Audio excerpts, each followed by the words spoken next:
Hey guys, how's it going? It's your captain, Yeehaw Yadam, and for today's video we're doing some more of our local gameplay commentary. This was from last week's local where my buddy was piloting Yellow Big Mom versus Katakuri. Now this is a matchup that I think is a little interesting. I don't think we've actually covered it on the channel just yet, so I think we're in for a pretty solid one. The Yellow Big Mom deck is one that I'm really interested in because I think it has a very interesting effect. The only issue is when you're playing versus Katakuri, the fact that his leader just gets stuff for free, kind of look at what you stack, leaves for some very interesting mind games.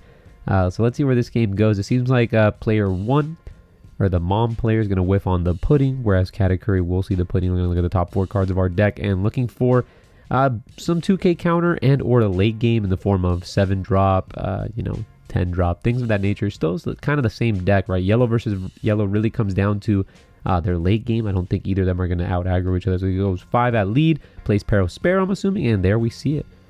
Very simple turn 2. We still don't have like a vanilla 5 for yellow until later, probably until tomorrow. Well, now the day this being uploaded, yeah, we will have the vanilla 7K available. So we're going to go 7. He's going to take the life, and he's going to go ahead and summon a Sparrow of his own. So still out of the range of the Big Mom Gaming. We're going to go ahead and summon the Katakuri. Katakuri's going to go look at the top of his opponent's life, bottom deck that, which is kind of huge, right? The fact that he's able to know that for later on in the game is going to be really big. And this Katakuri in general is just a powerful card. So we're going to go ahead and swing 6. This is just crazy. Basically Zoro for yellow. Yes, it's conditional, but darn does this card feel good if you've ever summoned it. It's going to go ahead and fetch that Sanji that he searched the turn earlier, and then he's just, if I was the Big Mom player, I'm freaking in, baby. And we're in. We're going to go 6 him again. So if he has another 2K, check him on the 2Ks as much as possible. Right? Eventually they just won't have it. He's going to opt to take this life. Oh, Brulee. That doesn't feel bad. Brulee is manageable, right? He's going to go ahead and 5. He's going to go hit and trade the smoothie. So the Katakuri player's hand is going to be quite small here. And he has a lot of work to do on the board, personally. So now that he, since he gave his opponent a life and then went ahead and comboed aggressively, we're going to see how he goes ahead and does it on this. He's going to go 7, or he's going to 6 at 6. My apologies. So that's going to go ahead and fetch the Opera. Now Opera is going to go ahead and just be a vanilla 6K of choice. It could be Daddy Longlegs, and I think it's a misplay not being Daddy Longlegs, but who am I to say, right? I'm going to go ahead and 7 the 6. That's just a 2K. We could have attached one more Dawn unless, okay, a Smoothie was in the mix. So Smoothie, pretty good. The fact that his Sparrow is sideways, though, is kind of nice. We're going to get to eat it for free. While keeping pressure on our side of the board. Now, yes, even though Sparrow has a very strong on KO effect, a searcher-like ability, we can't ignore it. We have to go ahead and remove the pressure, right, and make him go to us. So we're going to go ahead and 5 the Sparrow. The fact that we haven't tapped any Dawn means that we're just going to Big Momma this turn, which is nice. It's a really solid turn to Big Momma. He's going to go ahead and let the Sparrow go. Going to pick up a 10-drop. That's kind of like the worst-case scenario, but it is what it is. 5 at lead. He's going to have to give us a search as well, so we're going to see the 10 drop. He's going to go ahead and... Jeez, man. Pitch of Ikaku Sovereignty to hit the Sparrow in life. Kind of nasty. Kind of stinky, man. He's going to go 6, going to fetch another 2K. Now he's down to like 2 cards in hand, one of them being the 10 drop, so an unplayable card for next turn. Ooh, he didn't have the 7 drop. Feels super bad, man. I thought he was going to go ahead and 7 drop Mom here. If he did 7 drop Mom... we were in a really nice spot, but we're going to go ahead and play vanilla, and pass with 2 up. Now, why are we playing these vanillas? I think, so my buddy Sergio is the one that's playing the Big Mom deck on the left. Buddy Sergio is playing a list that we've been testing out that, kind of just wants to be able to keep up with the fast-paced decks, and we are testing out the small vanillas in this deck as well as the 6 drop. He's going to go ahead and 8 drop his Brulee, put it at the bottom. Really, really cute, right? Because we know that now, towards the end of the game, that's going to go ahead and become a little difficult to deal with. And now we have an 8 drop. We're going to have a tough time, man. That's a very difficult card to remove. So we're going to go 8 drop into 10 drop.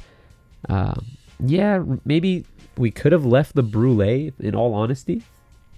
And then, lifed one of his characters and then burned it with the 10 drop. There's also that possible play. But I guess it is what it is. They're both pretty solid. I think we do have to take a point of damage. If I was the player on the right with Katakuri, I'd go ahead and smoothie take a damage here. I'm super down to take a damage at this point in time just to go 7. And he's going to go ahead and give him a 2K anyways. So, I mean, that 5 was pretty darn value. But we have activated the Mom now. It is Momma time. So now we're at 9 Dawn. We do get to go ahead I mean, this is why I really like the 7 drop when I played the Big Mom deck, because you can go ahead and attach 2, you can go 7, and then play the 7 drop. Now, I know he is whiffing on the 7, I think because we see that on his in his hand, but that'd be pretty optimal right now. Let's see. He does have a 10 drop. He is shuffling so fast, I can't tell. He goes into the smoothie. Yeah, everything on his board is just dead. Into the Paro. Look at the top 3. Yeah, his hand is just not doing anything. He's going to have to be carried by the 10 drop Big Mom. He goes ahead and grabs a 2K. It's just not really doing much either. If he just goes like 5-7, that also fetches that. He has an 8 drop of his own, it seems, and a 10 drop of his own. So he's going to go 5-6, 8 drop, which I'm kind of super down for. As long as he doesn't get another trigger, we should be kind of okay with it. We know it's a 2K, a Big Mom, random card. He's going to go ahead and play the 8. He's going to go ahead and put the Katakuri in life. He opts not to do that. Interesting. And we're going to go ahead and Thunderbolt here. Oh, that's unfortunate. God, this life on this Katakuri player has been kind of wild, right? I do think that we could have lifed the Katakuri, put it towards the bottom. You know, it's just going to be a brick. Then he heals off the Mom. We burn the heal anyways, and we have tempo, and he can't really damage us this turn. Wait, why did that? Why did it go to trash though? There we go. We fixed it. All right. Yeah, I don't know. I don't like where this is going. We hit the Opera. Goes back to Sergio's turn. I think the not liking the Katakuri here may have been a little bit incorrect. Because it's the same scenario. We could have just comboed out of the 5, not taken the 8, and then he burns us, and then we burn him right back. And then we're in a neutral game state, but we have an 8K to his pudding. I guess he also just doesn't have cards in hand, so there's that. But like we know he has a Strucin, so if you go 8 at the leader, it's just going to get burned. Like he's just going to lose his Katakuri. Unless his hand is very defensive. He's going to go 5 at the lead. He's going to pitch a Daddy Longlegs. See, obviously the superior 4 drop in my opinion. Just you can see its sheer power right here. And then let's see where he goes. I mean, you kind of just have to force another card out of his hand, right? You have to go 8 at 8. And it doesn't feel great, but such is life, right? 8 at 8, and then 10 drop.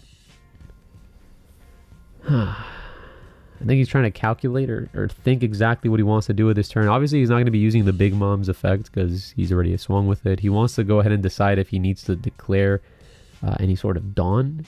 I think if he doesn't 10 drop here, he just immediately gets out-tempoed by another 10 drop. So he's kind of forced to do so. It's just a really unfortunate situation. I can't really tell what's in Sergio's hand. It's a little bit tough. It does look like he has a 10 drop and even a 7 drop, which is weird. Because he could have really pushed him this turn if that was the case. Could have like 8 the Katakuri and then Big Mom'd 7 drop. I think he just has a lot of avenues to play, and I think he's just taking his time to really like think about what he wants to do. And the fact that he's moving Dawn forward means that no 10 drop is coming down this turn. He wants to go 10 on the 10 at the 8, which is fine, but we know he has Strucin, so as long as he has one live card in his hand, he's gonna get slam jammed. I don't necessarily like fault him for this if that's what he wants to do. It's not a terrible play. But I think you have to, like, if you're going to do this and not commit to playing a 10 drop, you have to just do something completely different. Because he's going to go Strucin. If the other card is a counter, yeah, bodied. Then you're going to go ahead and pay 7.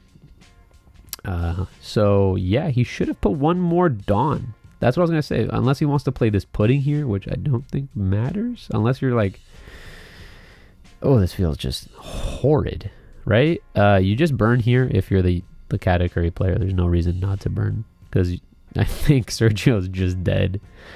Yeah, you burn. He plays pudding, and unless this pudding grabs a 2K, I'm going for game. Let's see what he grabs with this 2K. He cannot grab that off of a pudding. I hope someone catches this. Okay. Just God's good lord, good lord. Okay, no problem. We'll move forward. It happens. Like, these are things that do happen in tournament. But I just think he is lethal, no matter how you put it.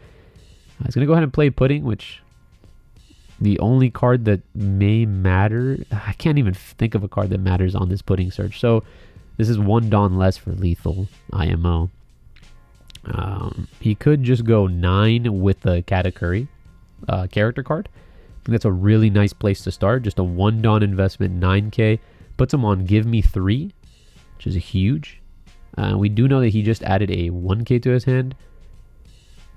Yeah, and if he takes that 9, I think he just loses the game because you just go 12 with the Big Mom and then everything on leader, right? So there's no way to math that out. Unless, like, you're afraid of his possible life, so you can, like, 11 him. What the heck?